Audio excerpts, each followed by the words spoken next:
Hello everyone, welcome back to the channel.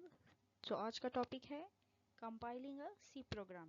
तो C program कैसे compile होता है वो आज हम सीखेंगे। तो चलिए आगे बढ़ते हैं और जानते हैं कंपाइलेशन क्या होता है। So the compilation is the process of converting the source code of C language into machine code. अब भाई सोर्स कोड, मशीन कोड ये सब है क्या? तो सोर्स कोड वो होता है जो कि हम सी लैंग्वेज का सिंटैक्स यूज़ करके हम एक प्रोग्राम डिज़ाइन करते हैं। और जिस भी लैंग्वेज में हम प्रोग्राम डिज़ाइन करते हैं वो उस लैंग्वेज का सोर्स कोड होता है, मतलब कि ओरिजिनल कोड। अब वो जो सोर्स कोड है उसे हमें मशीन लैंग्वेज में कन्वर्ट करना होता है। तो जो प्रोसेस होता है converting source code into machine code, इस प्रोसेस को कहा जाता है कंपाइलेशन। तो ठीक है, अब यहाँ पे हम समझ लेते हैं मशीन कोड मतलब क्या। अब ये जो मशीन कोड है इसका मीनिंग क्या होता है? मशीन कोड देख लीजिए। अब ये जो मशीन कोड यहाँ पे जो हाईलाइट करके रखा है इसका मतलब ये है the code which is readable by the computer hardware. ठीक है, अब कंप्यूटर को तो भाई 0 और 1 की लैंग्वेज समझ में आती है, उससे हमारा सोर्स कोड समझ में नहीं आएगा।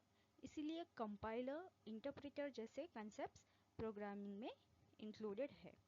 अब कंपाइलेशन के टाइम पे हमारा जो सोर्स कोड है वो मशीन कोड में कन्वर्ट कर दिया जाएगा। मतलब जो हम लैंग्वेज जो हम यूज़ कर रहे हैं उसी लैंग्वेज को वो 0 एंड 1 में कन्वर्ट कर देंगे। और इसी को कहा जाता है middle level language. Middle level language जो होती है वो कंपाइलर्स यूज़ करते हैं। ठीक है, तो चलिए आगे बढ़ते हैं। अब देखिए यहाँ पे जो डायग्राम है वो आपको कंपाइलेशन की प्रोसेस बताती है। अब देखो भाई, सोर्स फाइल जो है यहाँ पे, सोर्स फाइल मतलब हमारा सोर्स कोड हो गया। ठीक है, उसके बाद जो सोर्स फाइल है वो जाती है प्री प्रोसेसिंग के लिए।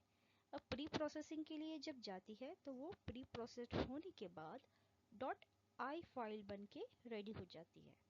अब ये जो डॉट आई फाइल है ये कंपाइलर के पास भेजी जाती है। ठीक है, अब जो कंपाइलर है उसका काम है लैंग्वेज को कन्वर्ट करके मशीन लैंग्वेज में कन्वर्ट कर देना। ठीक है, तो 0 and 1 is nothing but the machine language. ठीक है, अब असेंबलर जो है वो इंस्ट्रक्शन बेस्ड लैंग्वेज के लिए यूज़ होता है।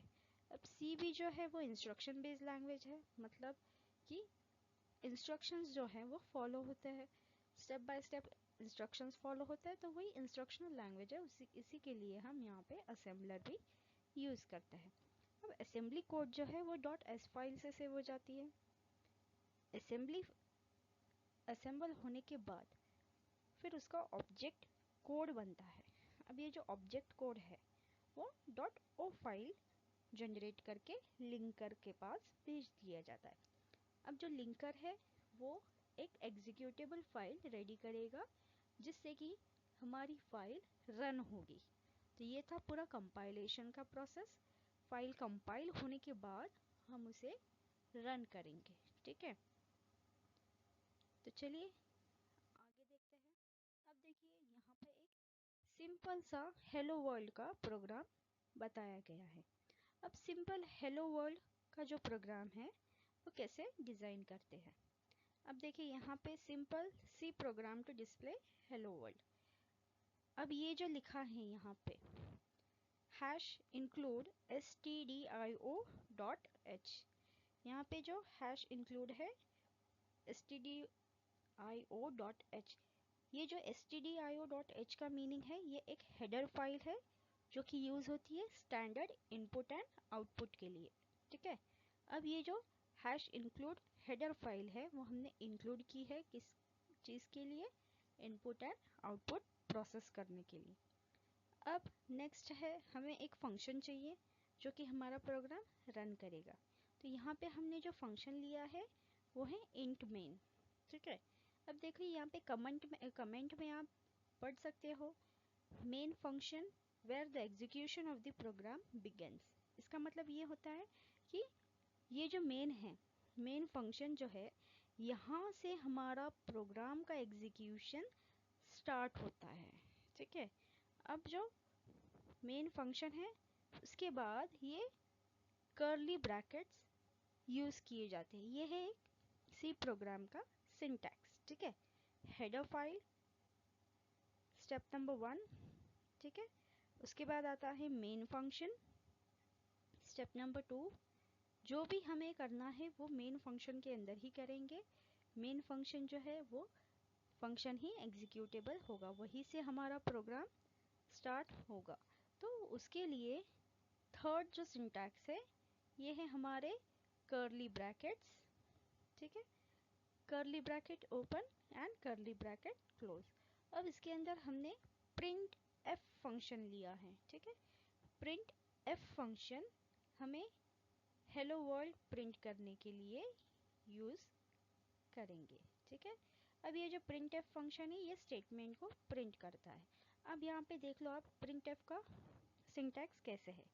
प्रिंट एफ फंक्शन यानी कोई भी फंक्शन जो है वो राउंडेड ब्रैकेट्स के साथ ही यूज होता है। अब इस राउंडेड ब्रैकेट्स के अंदर यहाँ पे क्या दिया गया है ये आप देख सकते हो। ठीक है, ये जो है डबल इन्वर्टेड कॉमास। ठीक है, यहाँ पे आप स्टार्टिंग और एंडिंग दोनों जगह पे यूज करना है। मतलब कोई भी स्ट्रिंग यानी कोई भी टेक्स्ट आपका जो है, कोई भी वर्ड्स है, उसके लिए आपको स्ट्रिंग के लिए डबल इन्वर्टेड कॉमा यूज करना है। ठीक है, उसके बाद राउंडेड ब्रैकेट क्लोज, सेमीकोलन ये जो है ये बहुत ही इम्पोर्टेंट चीज है, इसे भूलना नहीं है। ये जो है वो end of the statement consider करते हैं।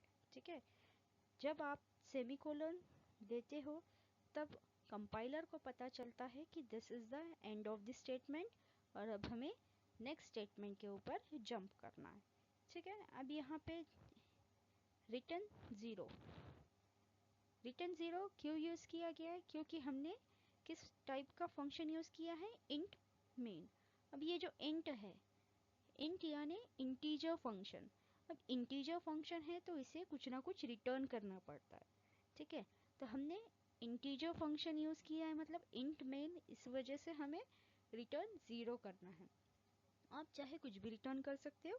ठीक है, ये बेसिक सी चीज़ है रिटर्न 0 वाला, ये हमेशा रिटर्न 0 यूज करते हैं। ठीक है, अगर यहाँ पे आप void main सॉरी यहाँ पे अगर आप इंट मेन के बजाय void main void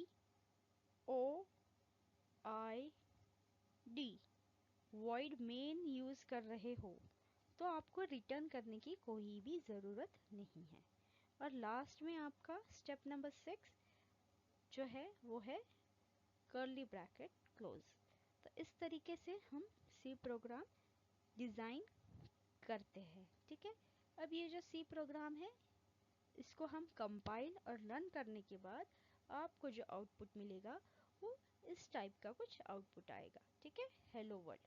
बाकी आपको कुछ भी नहीं देखने को मिलेगा, बस आपकी जो प्रिंट स्टेटमेंट में जो भी दिया गया है, यहाँ पे देख सकते हो आप प्रिंट स्टेटमेंट में, इसे मैं इरेज कर देती हूँ। ठीक है, देखिए जो भी प्रिंट स्टेटमेंट में देख पा रहे हो उतना ही आपका आउटपुट में स्टेटमेंट प्रिंट होके आएगा। ठीक है, यहाँ तक समझ में आ गया? तो चलिए नेक्स्ट। तो चलिए दोस्तों, आज के लिए बस इतना ही। चैनल को लाइक, शेयर और सब्सक्राइब करना मत भूलिएगा। बेल नोटिफिकेशन के लिए बेल आइकन को प्रेस कर दीजिएगा। Thank you, take care, bye bye.